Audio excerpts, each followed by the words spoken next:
welcome on board. Welcome to Musicians on Board. And today we have an absolutely fantastic band for you, Guillermo Hill's Acoustic Quartet.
Yay. Thank you.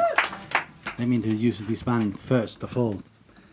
Steve Lodder on keyboards. We have Andres Ticino on drums, percussion. And we have Nando De Marco on bass. Thank you so much Thank for doing that. For inviting us. It was so great because you just went, yeah, I want to do this. Yes, absolutely. And it's the first time that your group has played together? This is a new project. First time we play together, yeah. So how did it feel to actually perform it, not just rehearse and... Fantastic. Yeah. Fantastic. We really worked on it, and we rehearsed thinking about the boat, really, no? Nice. It was a way to how we're going to play it, to make it work. Yeah. And I'm happy with it. Yeah, you should be. It sounds fantastic. Thank and you. it's a mixture of music from, you said, from your childhood, Yeah. from different countries in Latin America. It's basically music from the south of South America. Right. So, Brazil, Uruguay, Argentina. I am from Uruguay, tiny country between Argentina and Brazil. Oh, I see. Big influence from both sides, Yeah. with a strong culture, a local culture. So, What's the difference in the musics from Brazil and Argentina? What are the differences that influenced you? I would say that Argentina plays a lot of music in 3/4. Right. They had the chacarera, they had the samba. We play one samba but with a Z. It's completely different to the Brazilian samba with an S. Yeah. My father was a guitarist and he had a band in the late 50s, early 60s. He was a really good guitarist. And he played this kind of Argentinian folk music Yeah. with a trio. They did really well. Then he stopped. I still have his guitar. Some Nice. 60 years later. Wow. Still have the same. And so recently I was playing at home more with the nylon Spanish guitar that we call criolla. Right. We call it guitarra criolla. And I wrote a few tunes, and then at some point I thought it would be nice to play these tunes. And then I met Nando this year in June, I think. The bass player. Bass player. We started talking, and it happened that he knows Andres. And The percussionist. yeah, the percussion. So he started saying, "Oh, why don't we get together?" And we all live quite close to each other in South London, so I said, it's a good chance. Distances can be a big issue in London. So we got together, and then, but before that, you called me and said, "Oh, would you like to do this recording in a boat?" And I said, "That's it. That's why I told you, let me make a few phone calls." So I talked to everybody. We got together, we rehearsed these tunes, and I think we all agree that this is hopefully the beginning of a new project. Oh, I mean, it's fantastic. We loved it. We Thank all you. loved it. Thank yeah. you very much.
there are some things that I remember that really go into, like the folk music from Brazil and Argentina and Uruguay. And yeah, it's some things that I really like from since I was a kid. Yeah. Basically. And is that music still being played? Oh yes. Is it carrying on? Yes. And I think what we do, obviously, is not the traditional way of playing those styles. But you have both. There's people who plays the traditional way in the three places, Uruguay, Argentina, Brazil. There's a lot of that. But there's a lot of younger people, even if it's not my case. Well. But you know, there's the guys who are 20, 30 years old, they play, obviously, the world has changed, they have different tools. Yeah. So I think it's great that both things are happening. Yes. The incredible traditional musicians keeping it alive, Yes. and the young guys coming to bring new things in all over. And I think it's a great way of doing music. Use those early tools into something. You know, I've been in England for nearly 30 years. I was going to say, so you've lived here for 30 years. Did that mean that you sort of left that behind for a bit and Oh, were no, doing... never. No. Never. The Latin American community in London is very vibrant. Yeah. Even if I don't do that all the time, Yeah. I always been involved in different kinds of projects. I've known you to do, well, I may be calling it the wrong thing, but Latin music. Yeah. But also jazz. This word Latin jazz. Do you hate it? No, not at all. It's just that I think most people think about Cuban and all that style. Yeah. That it's not really the case in this group. Yeah. That's why I would say South American jazz. Yes, fair enough. That's what I would probably say I do. Yeah. Because South American music forms with the spirit of improvising that the jazz has, that I really like. So. And some of those pieces, I mean, I'm just going to look at the set list now. Pereva, it feels like a dance to me. Yeah, Pereva, I wanted to dance. It's a kind of old school samba, you could say, or chorinho. It's got a section in 3/4 that is not very traditional, you could say. But yeah, it's got some kind of old school dance music thing there. 1, 2, 3, 4.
Have you worked with Steve before, Steve Lodder? Yes, Steve Lodder, yes. I met Steve 18 years ago. I worked for many years with this amazing singer called Mónica Vasconcelos. Oh, yeah, I know. From São Paulo. I met her because we did a gig with Ayrton Moreira together. Wow. He was touring Europe, he needed a band. And Mónica was singing. And so I met her, and then she said to me, I'm thinking of doing something. And that's it. And Steve was a keyboard player. So we go to the rehearsal and met Steve 18 years ago. Wow. But he's been playing with me, maybe with my music, maybe 7 or 8 years, because I also have like an electric group where I play electric guitar. I was going to, yeah. Different drums, different bass, but Steve is the same keyboard player. He's an incredible musician. It's just incredible. It was, yeah. I mean, there was a great interplay between all of you today, all four of you, really listening to each other and interacting. And yeah, absolutely. And I think this is what it's all about. Steve has an incredible way of reading what I play for him to do something that he always unexpected. So yeah, I suppose that's a little bit of this quartet has that thing. I also the first thing I did is I met with Andrés, just me with a nylon guitar and Andrés to try to build a kit of percussion that is not a drum kit and it's not a set of congas, something that we could get sounds that had to do with maybe old school Latin American music, old instruments and yeah, I think he got it right. He got a perfect sound for this group. Yeah. And then Nando is a very experienced Brazilian musician who is a bit old school. He goes to details that you wouldn't believe. In what sense? That he will say, why don't we leave the hi-hat open for 2 beats? And you may think that is a weird thing to say. But when you try it, you realize that he was right. There was something that he already done before. He knows. Yeah. He knows a lot. Yeah. And he brought a lot of details. Yeah. That I think sometimes details can make the whole difference. Yes. So I think I'm more than happy, very excited about this quartet, how it works. Interesting what you were saying about Andres and choosing the different percussion instruments, because he's played with orchestras and so on, hasn't he? Yeah, he's got a classical music background. I kind of feel like he has an orchestra in his head. Yeah, well, he studied all that. I never seen him playing classical music. Oh no, but I just mean the way he plays. Yeah, it's very, even with 1 or 2 or 3 instruments, very orchestral. It feels like absolutely. You don't feel like there's just 2 instruments there. It's so rich. Yes, absolutely. Very musical. Yeah. He worked with sounds really well. Very important. Yeah. I mean, I always been involved in the Brazilian scene more than anything. Yeah. So yeah, we're always playing with Brazilian musicians. Something that I really like. Some fantastic Brazilian musicians in London. Amazing guitarists. There's bass players, drummers, percussionists. It's always really fantastic to play with them. Yeah.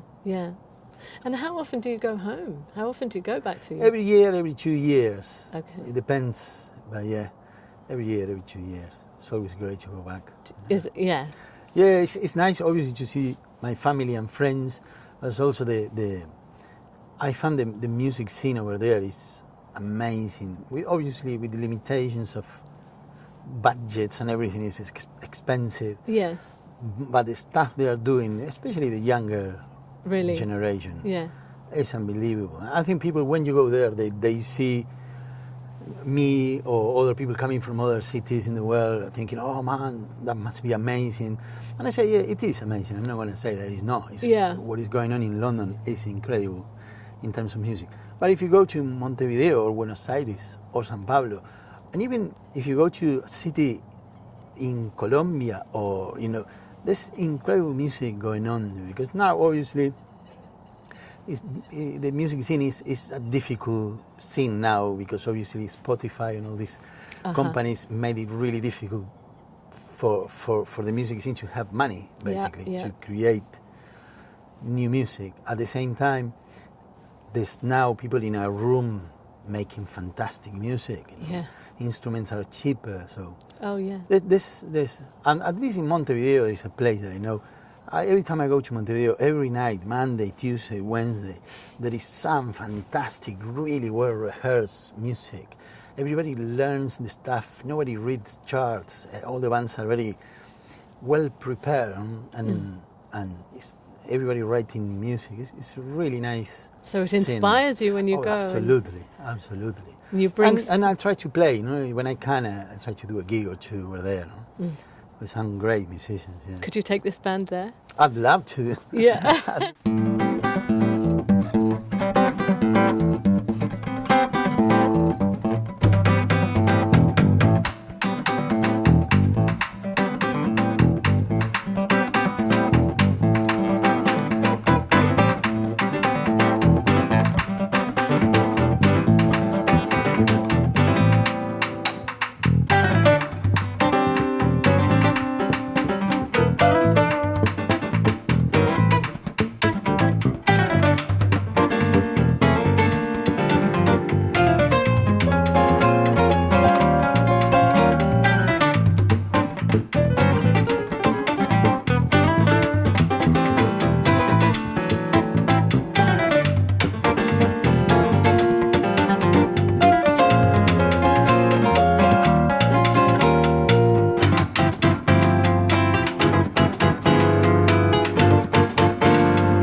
Guillermo Hill and his acoustic quartet. Fantastic. Thank you, guys. Thank you. There is a massive culture of guitar in Right. Uruguay. Every house, or at least it used to have a guitar, Yes. and everybody plays, Yeah. and there's some incredible Yeah. guitarists in Uruguay. You know, so Yeah. Fantastic. big inspiration, the Uruguayan guitarists. I just can't help thinking how lucky we are here in London to have you come, and everybody from all the different countries, and it is a kind of hot pot of all over the world. Aren't we lucky? It's amazing. It's amazing. Yeah, that is amazing. Every time you go and do a gig, you are playing with people from all over the world. Yeah. And everybody brings their own thing. Yeah. It's a little bit like here. No, Steve lived all his life in London. He's a Londoner. Yes. He studied piano since very early age, classical, and play with everyone. And then you have Andres and me. We are from Uruguay. Nando from São Paulo in Brazil. Yeah. We get together, and it's And you speak the fantastic. same language. Yeah. Yeah, with a different that's accent, fantastic. but the same language. Exactly. Right? Absolutely. I know. I feel so lucky. I'm honestly, I found it quite emotional listening to you playing. I really found it emotional. Oh, It was that's very fantastic. moving. It was very exciting at times. I really wanted to dance. I was dancing in my chair, but also, yeah, just the beauty of what you were giving, just positive, beautiful music. That conversation is, what the world needs more of. That's what I think. It was all from the heart, and it spoke to my heart, and it was a beautiful thing. That's what we try to do. You do That's it. it, yeah. You do it. So the second piece that you played is called La Cara de la Luna. Yeah. Please tell me about The that. face of the moon. It's like a samba, Argentinian samba with a Z. And that is the kind of music that I grew up listening to. My dad used to play, really good samba guitarist. Just to clarify, it's not a Brazilian thing, it's Argentinian samba, it's completely different style. Yeah. And the name came because I heard this really nice story. There is this thing in Uruguay called Murga. The Murga is a group of 17 singers, 3 percussionists, and a director. And this is a very popular thing. Most of them are not professional musicians. And they are fantastic. In the carnival, they perform. So there was this, and I'm not sure if I'm talking about Falta y Resto or Araca La Cana, one of these groups. They were doing a concert, and one of the characters is very theatrical, Okay. and amazing costumes. One of the characters was the moon. So there was a guy with some form of dress, and I think it is from the 80s. So, and he was the moon. He sang his beat, and when they finished, this woman came to the director and said, "Do you mind if you get the guy who was the moon, and he could come and talk to my daughter?" Oh. And I said, "Yeah." What if fun? It was strange. And what happened was that he went and said, "Can you come over here? This person wants to meet you." And this girl, young girl, goes and starts touching his face. Wow. And it happened that she was blind. Wow. So the mom said to him, she wanted to know La Cara de la Luna. The face of the moon. How was the face of the moon? So I thought it was so poetical, and coming from such a Yes. popular thing. That probably happened in a little stage in a neighborhood somewhere.